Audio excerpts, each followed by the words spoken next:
All right, welcome back to our Breakfast TV show this morning. And this time we'll be looking at the topic containing the spread of Lassa fever in Anambra State. Of course, we have guests right here in the studio that will help us to talk about this. We look at what Lassa fever is, how someone can contact the disease, and then possible ways that we can actually prevent it from coming to us. And also we talk about how we can contain the spread in our state, Anambra State, because as it is now, we have a case of Lassa fever in Anambra State. And of course, I'm not alone in the studio this morning. I have my colleague seated right here with me this morning. Good morning, Angelo. Once again. Good morning, Anambra. Okay, so our guests this morning are Dr. Afam Cyril Aneme. He's the head Public Health and Disease Control, Ministry of Health, Anambra State. Glad to have you on the show this morning. Anambra. Uju is a state health educator and social mobilization officer. Welcome. Thank you, Chidimma. Anambra, Dalun. All right, Angelo. Yeah.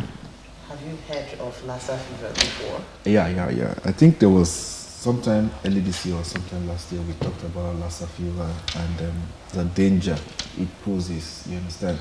And the health hazards, and probably would allow the experts delve more on that so that they can highlight us on what to look out for and then preventive measures to keep ourselves safe and our environment. All right, having said that, let's just start with you, Dr. Afam, talking about Lassa fever. And it may cause you that I can asụtụ English asụtụ Igbo maka na ozi anyị na-agala onye ọbụla ma ndị nọ na urban areas na ndị nọ na rural communities anyị maka na ihe anyị na-ekwu bụ otu oge esi wee dị mma otu oge esi gbochibido ya bụ ọya Lassa ka ọya le spread so much in Anambra State. But then before I ekwube that otu oge esi wee gbochibidie, kedu ihe bụ ya bụ Lassa fever na kedu otu mmadụ nwere ike isi wee bute?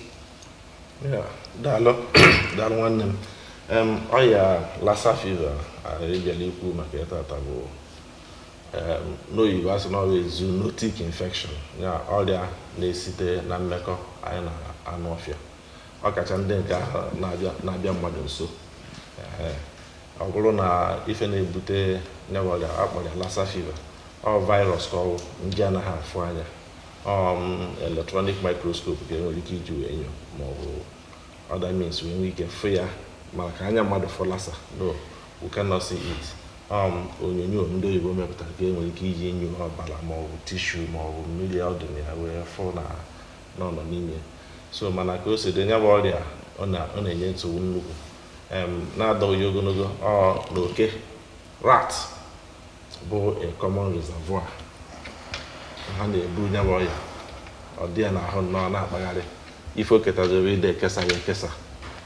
Nyaba ọrịa nyaba afa Lassa akwụkwọ n'afọ obodo. The name Lassa bụ afọ obodo in northern Nigeria. Somebody said it's Kano State ka enwere the town Lassa bụrụ ebe ahụ ka afọrọ nyaba ọrịa nke izizi sometimes in 1969. So ebe ahụ ka afọrọ ya nke izizi wee bawazie ya afa ha Lassa fever. So etu a ka o si dị. So oke na-ebute nyaba ọrịa site na nya na-ebu ya ọ dị ya n'arụ ma ọ maghị. Of course o nwere ka ya esi ma na o buru ha anya ife ọzọzi ya bụ mana mmamịrị ya mana ọbalị ya ọ nọ n'ime ya ma shi ọ nyụrụ anyụ ọ nọ n'ime ya. So ịma na oke n'akụkụ ba ya maka Nigeria so n'ebe a na-afụba ọrịa nnukwu, more in West African region, Nigeria, Guinea, Sierra Leone and so on and so forth, ebe a ka ọ ka ya. So ife dị ka last year anyị nwere ebua na Anambra East in a place anyị kpọrọ Pontu. Emeka ụdị ife anyị na-emefu kịta chukwunye aka ABS anyị na-enye nna aka na-agbasa ozi social media n'ebe a na-enye aka na-emove ndị oyi emove ka eje gbaba ndị mmadụ etu esi egbochi ya ọrịa na ịkwụsịrị ya akwụsị in the first place. Ọ bụ nke bịa na-abịa ka ejide ya ka ọ ghara ịgbasa gbuo ndị mmadụ maka ọ na-egbu mmadụ ọfụma. So ọ bụrụ ka o si dị. So nke butela ya ebe tata bụ na 23rd of this month ka Nigeria Center for Disease Control detara gọọmenti Anambra steeti akwụkwọ na onye ahụ unu chere n'ọdụ nke na-arịa Lassa a confirm rie na onwe Lassa fever. Wee jụwazie ebe ka o si ebe ka ọrịa si ajụrụ ese ruo ebe ọ nọ ọ bụrụ nọ n'obodo a na-akpọ Pontu in Anambra State. The same Pontu afọlịa ka afọkwara this year. Ugbo na ka afọrịa n'ebe ahụ last year olu kịta anafịa na ma aha agwụbeghị. Who knows? Or the Madalorin and Ayam Kowenya, I will still get to all that guy. Manaketa, I chalk, I establish go to Ihebo Lassa, Ikola, Ihopota, Kola, Twisi, Buti, oh, that's the Ihende also. I want why you to try a bazia, Nakesi, I call Yabo, Ihane, make it out, Ebona, Epuguna, and when you phone you Buena, Pontu, Anambra State. Quickly, we were saying something about West Africa. From the look of things, also in West Africa, or does it have anything to do with other parts of Africa, Northern Africa, Southern Africa, and the rest of it? Why is it predominantly a West African thing? A difficult question, quite all right. But if all the disease is said to be more international than any other thing you can think of in the world. But no way about endemic disease. I will kind of epidemics now up one as out naka. But endemic when agrography, so NNS go all over the world since 1969 chapter. Watch of Tama 4 years now West African region.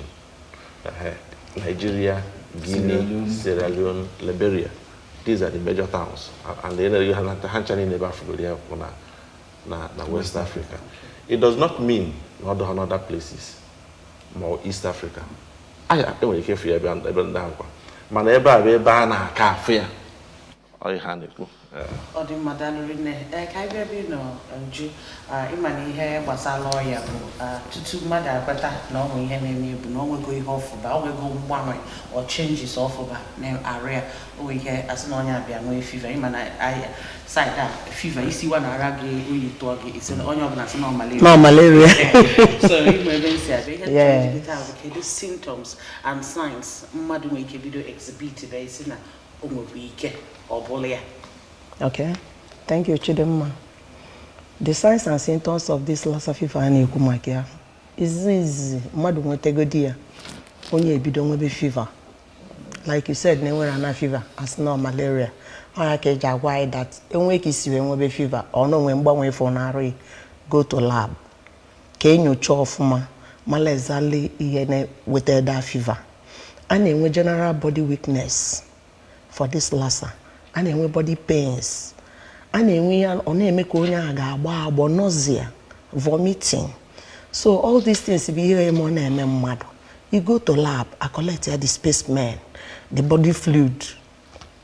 When an animal exactly what's the cause of all these things in your body. So these are the things here for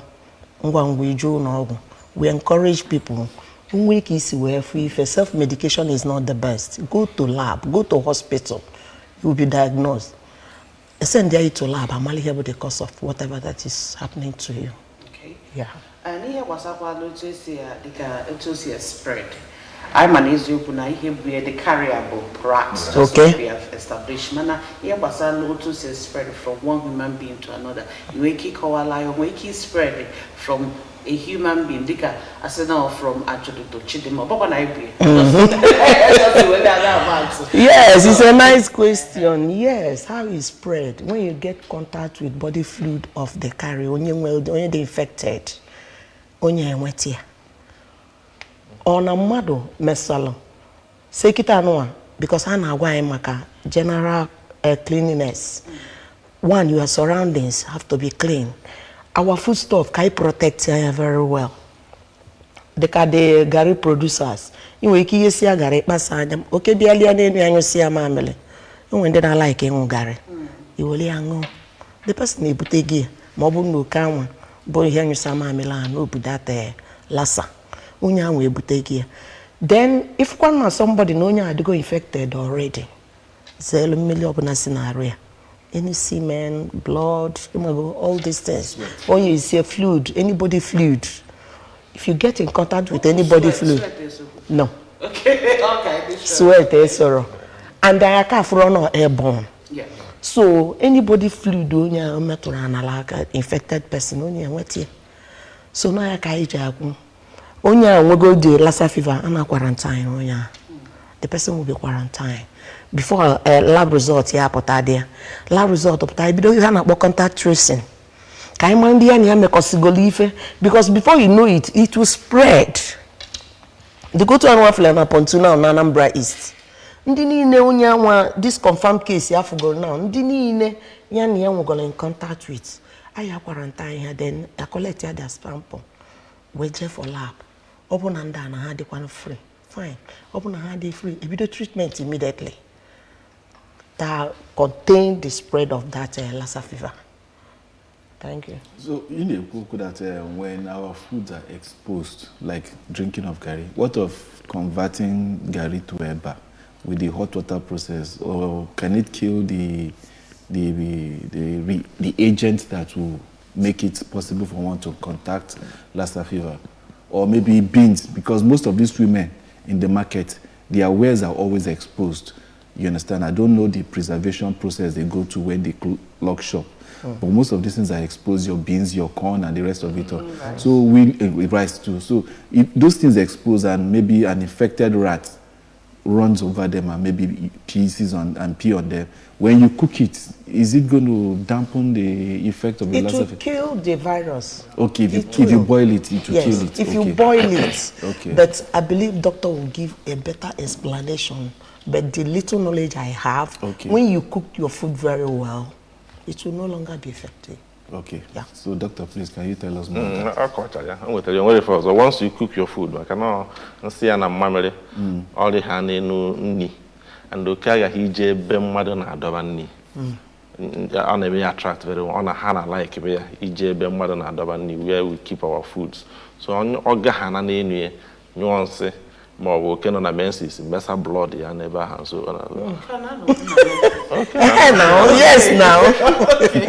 Okay, say mama. Oh, mama. Mama, so it was a monk was a process in again. So, Obalaya or in fact, Omega office, everyone die for Bala, people be the Holy Ghost fire. So, no, okay. Had that part, so now so if I have to say, just like a mother in the kitchen way of my own, or to say, and I will think with Lassa or the name.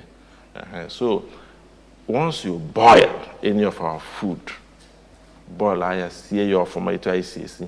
No, it kills, it destroys it. Apart from food exposed, what about in our homes? Just like you said, no feast, now for maybe obala. Man, kind of for mother, can somebody inhale it and get infected? Yes. Of course, also body fluid. And will you inhale? But not droplets that are infected by the same Lassa. Particularly a nasal zone, more nasal office, or well, not Lassa, then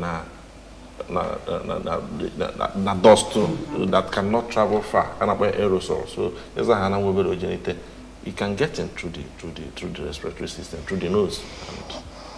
And how long does it take for Lassa fever to incubate in human being and then the symptoms begin to make manifest? From the day within the first 3 weeks, 1 to 3 weeks, incubation period here. After 3 weeks and nothing develops, then it has going to have taken a spontaneous remission. Your body system have taken care of it. When you put it on manifest. Okay. So the body can naturally take care of it. Some people who are unfortunate, whose immune system is poor and so on, it can exacerbate the symptoms like you Kawagaluga. Back normally video go no chemist and so on and so forth. Before you know it, the person will start bleeding. Mananya or Balapataba, Manant, Manimi, Manukweze. Man, but want to go bad. Very bad, and No, it can no kill. reversal at that point. No, reversal can be difficult. This one requires treatment now. Okay. You must treat. You must treat. Isolate, treat, and then stop the spread. Anyway, all the motor is a great awareness because I'm just wondering now, especially in the two religious of Buffalo, Mado, Bala, say that IRS no attack Konya anyway. Most people say no attack, but that attack ya wada work so. Onye for bali fedi anga na ro ya je uno ogu. Komali he body cause. See rebuke na say bind na. Because most time, especially in the village, as again attack you may go you must forget can if attack you.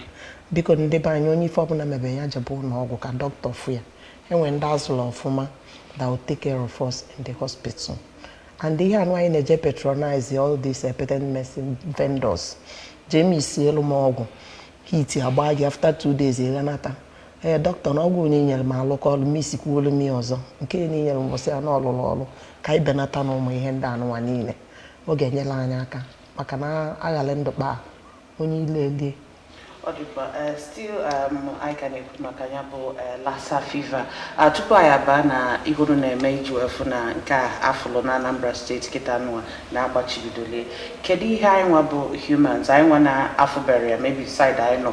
Kedi high kwesi me Kaiwe Bochibidia because that's na Ibochibidoya ka or what are the preventive measures that we are supposed to, imbibe as citizens, as in the Anambra, as in the Nigeria, so to say. Kaiwe Funa, I'm not cannot buy a living because we have so many of our environment are very dirty. So most times, even na gutters, in Naga, you just see rats and everywhere. And if care is not taken, before you know it's a bit of no, and places are back here. So what do we do? What should we do so that we will prevent this disease from spreading?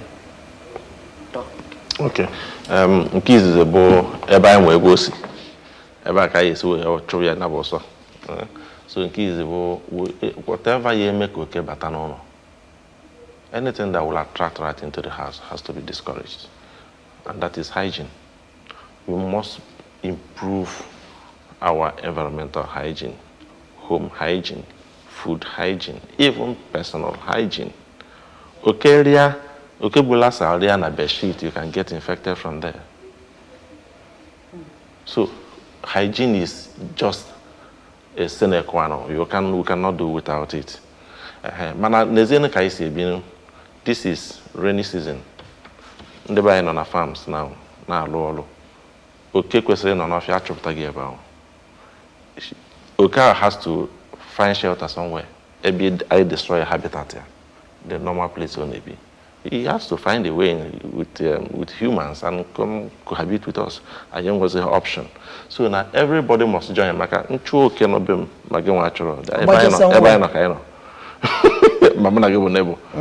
Somewhere.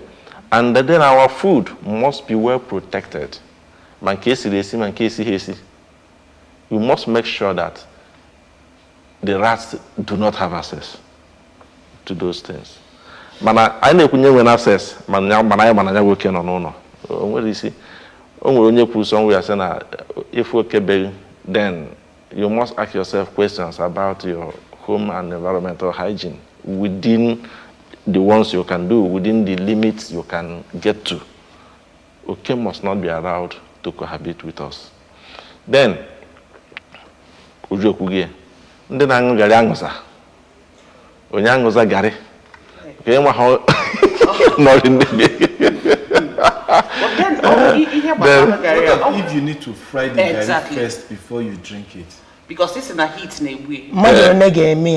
Okay. No, okay, so the bottom line is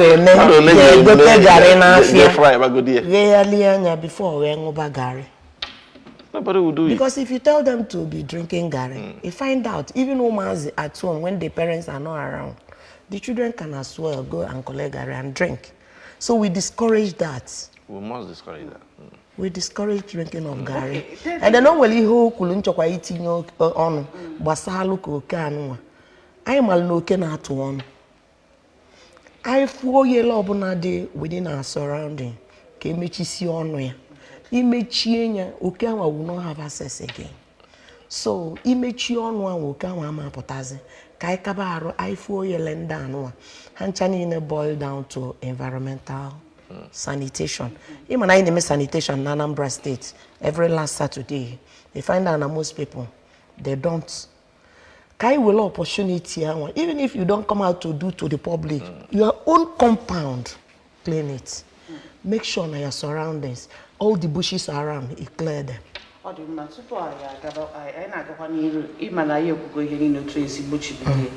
I say heat of the virus.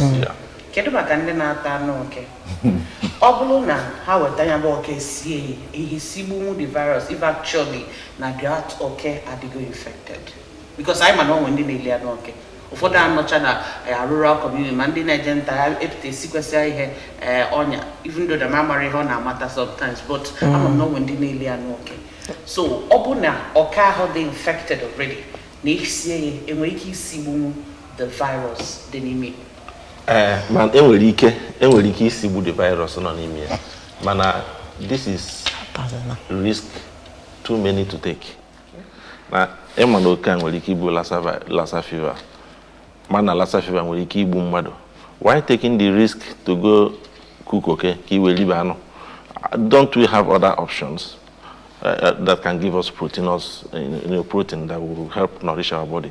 The best is to keep off from okay. And remember before you start cooking, in the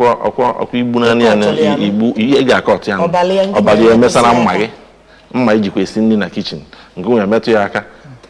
In a wound, such a wound, and we contact with obaloka, you are in for trouble. Yeah. So why the risk of trying to eat okay? By natural Ebola and so on, they could say this is in chance, and so on. Away from it, that means we can survive without okay. So it's been long. At this point in time, it's risky. Okay, there was something that just came to my mind. One where some documentary I've watched I think it's in India, where rat is more like a forbidden animal to kill, just like some part of here, you understand? So people cohabit rats. They don't, as in Obodonaso, Igbo, okay. You understand? Comes into their house, anything, just the way, you know traditional beliefs. So now you're saying that India is not even among the country as in anywhere Lassa fever, Biabuluze West Africa. In a place, okay, now ravage, they busy within the model, enters their place with food and they lead, they even share food with, okay. How come they are not having such issues now, and then we are having these issues, even when we are trying to keep our environment clean and do the necessary things? Is Lassa synonymous with myth and legends and probably maybe religion? To join and where any species of okay neighbor the Lassa? Yeah, well, I can be there and we species in every year, man. I say I get Man is being confirmed, is documented. Now these common ones na bagari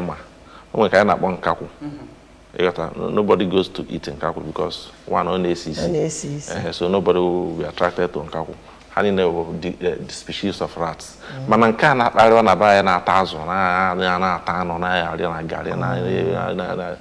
all sorts of things. Boloma they really big nuisance.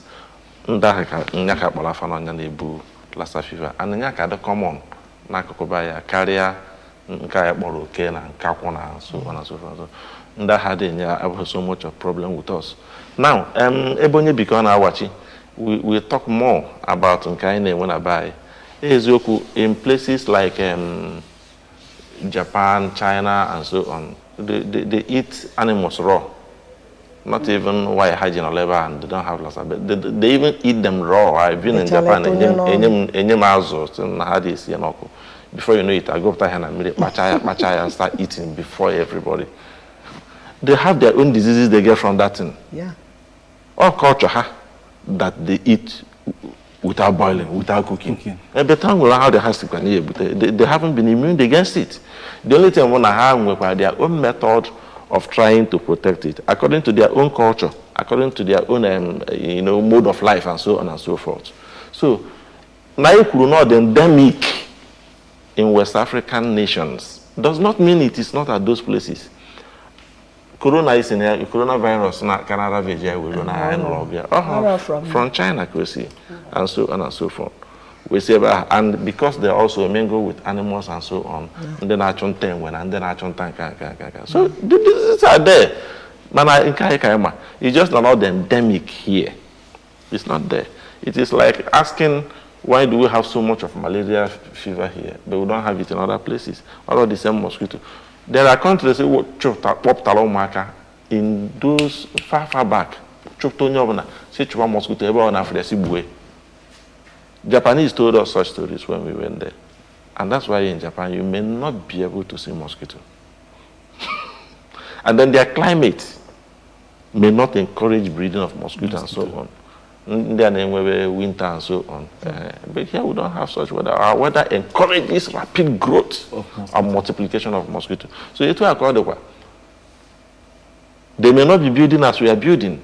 In this part of the country, we destroy bushes for several reasons. Estate buildings. And even the deputy governor, who is also a medical doctor, he said it in one of our gatherings, that we are going to have more zoonosis. That is infections coming from animals. Because we've driven them away from their natural habitat. By the way we build our industries, our homes, estates, and the roads we construct, where everybody knows the place is thick forest, government will go there, clear the bush and put roads. And all of us are adjusting because we're having enough to be using. But the unfortunate consequence is that we've destroyed habitat of animals that should remain there. And they have no other place to run to other than to run back to us. As simple as that. All right. Well, thank you so much for that explanation. Let's now come back to what we have now at hand. The case in Gaimolo, Anambra State. So far, Kedo Kunusiwega go ifuna ebuchi donyabo oya. Let's spread it from that particular individual to another person, or that you don't even have any other case like that, that particular community, or any other community in Anambra State. What we do. We finish up as a health educator and social worker. Make it regular isolation. He's on treatment. So people should not panic. Yes, that is one. Then I am about contact tracing, just like you highlighted in this video. I'm on Nebosi, then they tracing that one, WHO is assisting the state in doing that now. We are doing it at the moment. Before I refer, eventually on a body now undergoing treatment, but actually Bafa, where he is, and Nafia and so on. We are reaching to health workers in about place her on street surveillance, now monitor her, limit their movement. So you don't have so much contact with other people that have not gotten infected. First 3 weeks, Gafe. Then, Kuzelofa, what to expect? If we say so. So we are limiting the movement of those people now. Now, other things are in a messy, but because I will structure that within the state, I will epidemiology and disease control unit that is taking care of this now. Then, down the local government, we have social mobilization officers whose duty is to keep educating people on any of these emerging or re-emerging diseases. And then disease surveillance and notification officers are also in the local government, trying to sensitize people using any structure then which you will have to take over. Thank you very much. Already, we have our jingle. You know, we are using all their platform to share those jingles. Because I say, you know, you call it. So, jingle line are going to educate when the concerning Lassa fever. Like he said, we leverage on existing structures to sensitize people concerning this Lassa fever.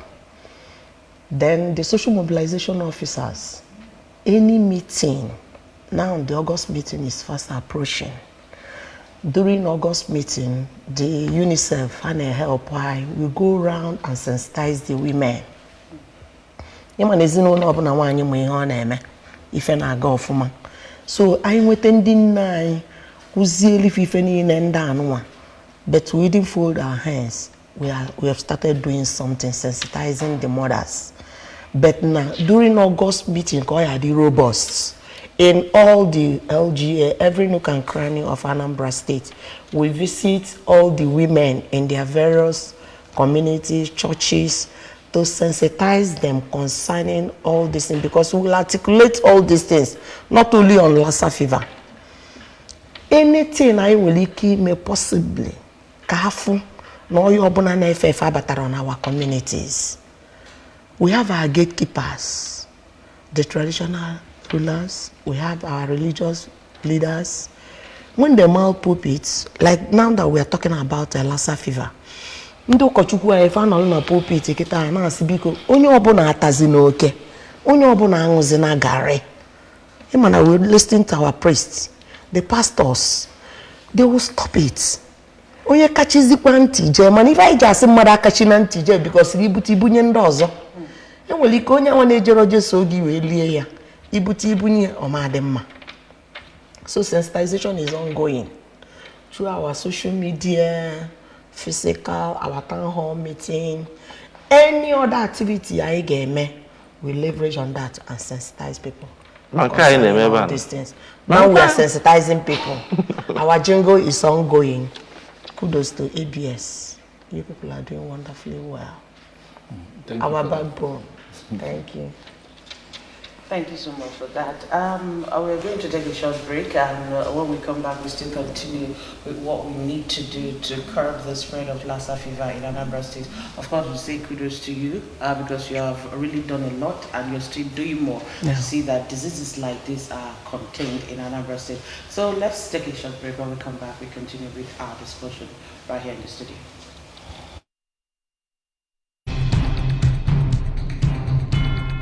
Great news for Anambra Broadcasting Service ABS audience. You can now watch ABS television through any of these ways. Buy a terrestrial antenna and connect to your television. Search ABS Channel 24 Oka or ABS Channel 27 Onitsha. Install StarTimes cable decoder and search ABS Channel 113. Install Metro Digital cable decoder and search ABS Channel 29. Watch ABS TV on your smart TV or smartphone by downloading Anambra Broadcasting Service app on Google Play Store. Also watch via ABS Facebook page at ABS Radio Television and ABS YouTube page at ABS Television Orca. ABS TV is now also on satellite. You can watch us from anywhere in Nigeria and other African countries. Simply install ViewSat TV decoder or any other free-to-air decoder and tune into channel 0031. Whichever option you choose, stay abreast of breaking news, documentaries, children's shows, talk shows, comedy, sports, movies, and lots more on your darling TV station. For adverts and program sponsorship, contact 0803 388 8526 or 0806 883 9902. ABS, Heartbeat of the East.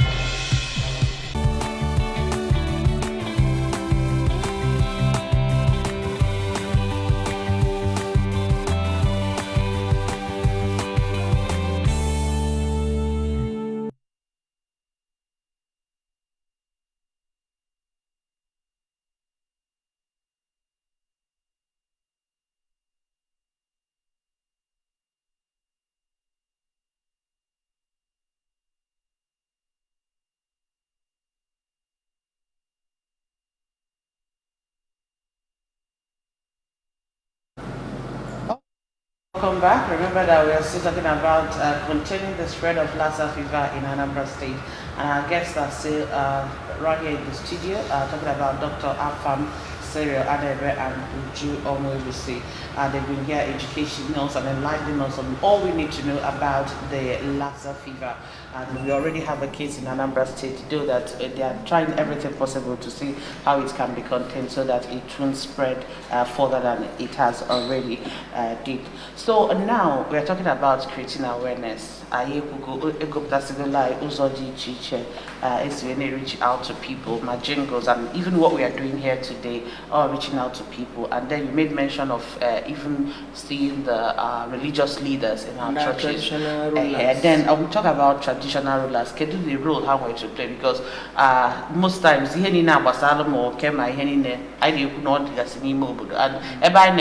can wear bushes and all that in our rural communities, because now these urban cities, of course, to go for those to get well alone and all that. So, and then we still have farmers who go hunting and all that. So, care the duties of our traditional rulers and the president generals to see that we curb the spread of this, virus or fever, rather.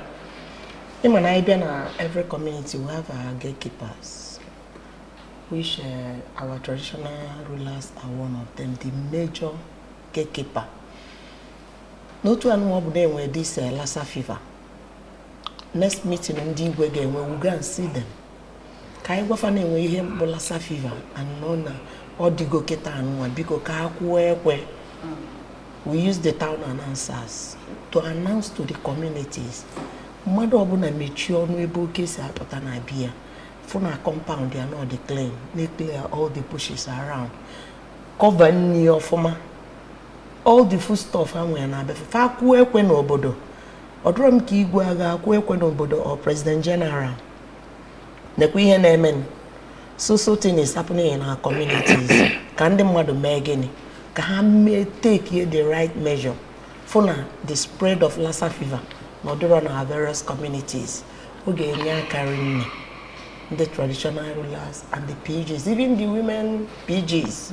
We also use them. These are the gatekeepers of all the communities. Then our clergy, hand on mount or pulpit, power of pulpit, they will speak to their parishioners. Please, we should stop eating rats.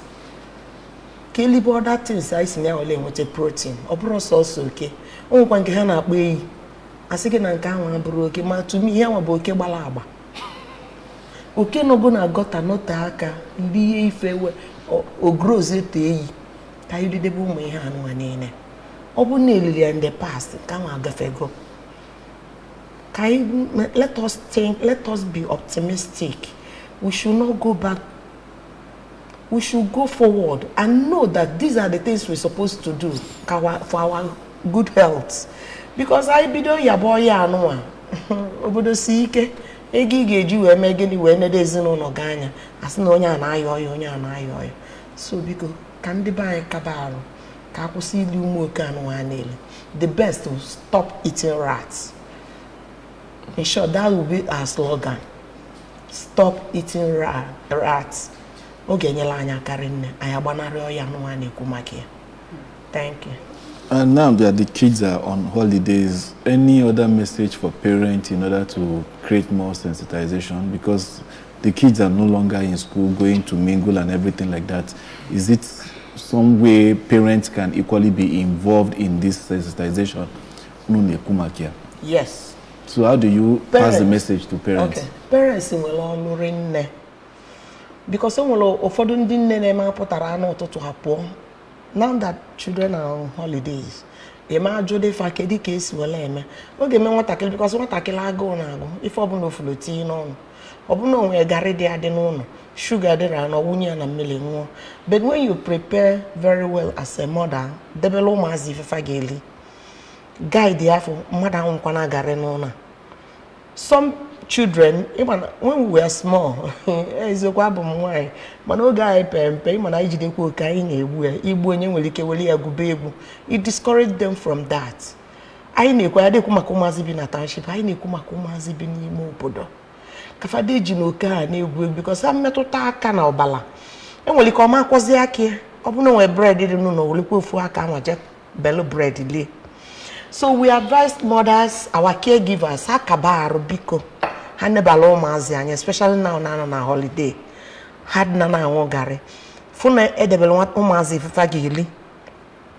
Before ngibo onye na poba. Jebe whatever you neje. Make sure because what akila go na before no follow the around olienye.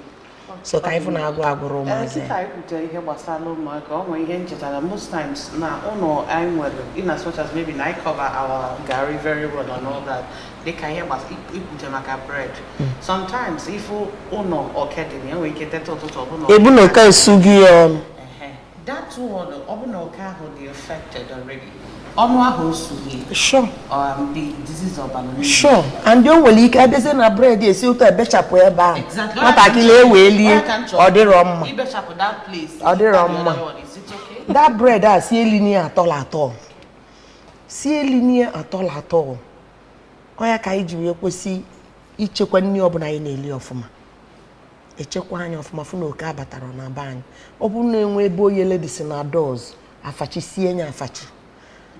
Yes. Dr. You said that NCDC zitere ozi na Anambra State wee kwuo na ya bụ ihe na-eche na ọ dịkwa ka ya bụ Lassa na aya ọnya n'ọnyanwụ ajụjụ m wee bụrụ na Anambra State anyị nwere facility eji test ịma na mmadụ ebutego ya bụ ọya Lassa and then again how long go it take for the test iji mee the test we wepụta result wee sị na eziokwu na onye anwe ihe nji ajụlụ ihe niile abụ ka ndị be anyị wee malụ ifefa na-eme maka ọ na-abụ na-ekwu onwe na-ekwukwa ibie ya nke izizi bụ na anyị nwere ebe nwere ike i-test ya bụ onye a na-enyo na o nwetara ya bụ Lassa fever enwere na Anambra mana anyị alụcha na n'ọzọ iti isi akara ngwa dị n'ime ọ dị n'ime mmakọ ebe the building is there alụsịghị ya alụ ọ dị adị mana nkala ngwa ya eje lụọ ọrụ na ndị ya alụ ọrụ ebe ahụ ozuchabeghị oke and nke anyị ji maka ya na-ekenere gọọmenti na-enwere ike ibido such facility na Anambra State ọ bụrụ sọsọ Lassa na ụmụ ọrịa na-aba dịkata afụ maka nobody goes into before you go into anything you must think of the cost benefit effect. Government does not just keep throwing money away. You think of to make that, and how do you recover something from it at all? How do you attract others to come use it as a way of generating some little revenue for the state? So all over the whole as we speak now, Anambra is such a structure many states don't have. For these emerging and re-emerging diseases, on a fiabaro, a diagnose you power because the facility stage are diagnosed earlier, other dogenine, and ego if you diagnose you, men we over a period of time or may expire. So they are there patogenine. Up till now, all the other source of Quebec and I made diagnosis in Anambra, in Edo State, Irua Specialist Hospital. Coronavirus and so on, Bobby also said I Mana keta dị nwere ike diagnose corona in many places in Anambra State. Mana mgbe ọ bịara ọfụ onye ọ na-eji ruo a na-agbamutie ndị na-emerụrụ ya ahụ n'ụzọ ndị ka anaghị enye ego ijecha nata ya na-achịzi ọzọ abịa ọ na-aka idefọ salary iji nye ụmụaka ndị and so on. So as it stand now, anyị nwere isolation facilities na Anambra, ọ dị na Ọnịcha, ọ dị na Amakụ, ọ dị na teaching hospital na Nnewi. Mana the actual diagnosis cannot take place now. I can argue for Lassa fever in particular. I was going on if I had address. So, okay, I'm referring to Ebonyi State. So, because federal government will get in bam to Cassia, not Nebonyi, Anambra, really. So, I'm going to get Nebonyi for the southeastern states. So, Ebaka emerald diagnosis in Ka. So, a man after Hanoya, pick a sample. Ndanya Hana didn't WHO is interested, everybody wants to know. Because WHO will have police of health of nations. All had a boundary. So they keep monitoring. When government take for all for the talk, WHO will blow it. So the same thing, Nigeria Center for Disease Control name, just similar thing WHO is doing. WHO is more international and more local. Why is settling up for our own good? Government of Nigeria State and Nigeria Center for Disease Control. So the moment they pick a sampler, and I in a report, as a way of alerting everybody, not the way that I am was saying, no, so we alerted and they came in. So which is a sampler, how I want them monitor area. They fully until and not having if I had a diagnosis. So the moment they saw it, they began communicating so in us. other words, it will take some time. It will take some time. So while we are working on the results, can he hear the patient or the person the victim at that point? One, first of all, isolation.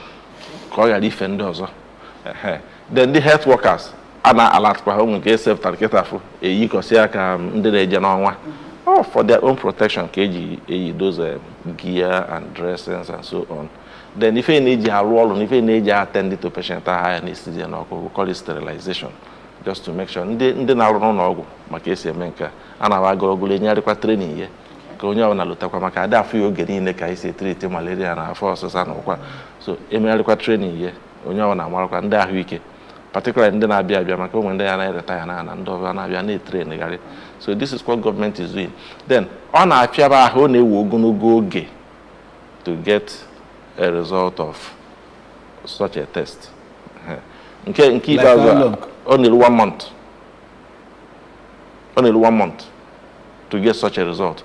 Man, just like you said, you don't keep the individual. Onwere ọgwụ eji treat Lassa fever. Man, ayada akpe akpọ ụdị ọgwụ afa fiam n'ụdị maka ndị mmadụ eje ama agba ya okirikiri. This confirmed case now ebidogo treatment. Onwere ọgwụ eji treat ye, then ife ndị ọzọzi ma fluid ma nke ohiri nne bifa na eme. When we come for sensitization and education like this, we don't like mentioning specific names of what or chobia chobia pharmaceutical companies just chop only for the now about to say oh yeah. Lassa. Quickly before we go, because can Lassa be eradicated in this part of the world once and for all, like other diseases, with collaboration from World Health Organization and even government? Can it be eradicated? So we phase this out, just like malaria is eradicated in some countries. That is effort of government and implementing partners to actually eradicate completely. But it's a difficult task. Eradication is is easy to say, but difficult to accomplish. Total eradication. Earlier, I have seen them eradicate in the whole world that are very few. Now, by the catastrophic effect they see, and many of them are potable. Now, when I say this is endemic in some locations. This one, even that those with diseases have come to stay with us. But tuberculosis is potable. Hey, oge TB pụtara a na-achụ ya ka ejidebe ka ejidie okwere njideta because or by droplet infection, airborne to some extent, and the spread there now go an endemic disease. If I need to reduce its effect and reduce the number of people, the prevalence and incidences of such diseases. But for Lassa fever, overall they are so on have agologolo affair, and that fear contain all the spread the way we do now. People usually relax. I relax until next we say so actually, when I was a kid, government's effort and implementing partner is actually to eradicate. But since 1969, we haven't succeeded in doing that since Lassa. All right, so I want to say a very big thank you to both of you. Kachasina iya wasando tesi wene ne banyanya behanya nke tokalembo ki ku contact trace maka na odi ezigbo mkpa ka amalu mo nwego ndi nya bu oya felo, and I'm so happy na awareness bidogo already. We are doing our own here, and then you just make mention of visiting women na August meeting maka August bidogo sensitizing them the more, and also our parents because onye obuna gbambo to see that iya wasando ni ne buchiri. But then, because I go my hang on the beggar, I'm not when then I like her so much. Monyuku Moyantananga, but just like you said, Ajolo Juma, a year and Moko Moga, Madonna, if you or less more blues or I'm a lot of people have time for that. So, Okaman Apple say entirely. because we are not the people producing it. These are the things we get from the market. Produced, then you can vouch for yourself that true good sanitary condition and all that. So if you're going to hear or your Lassa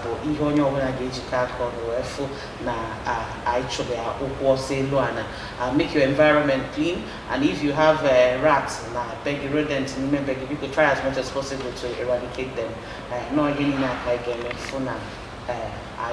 am a case of Lassa fever, I in Anambra State.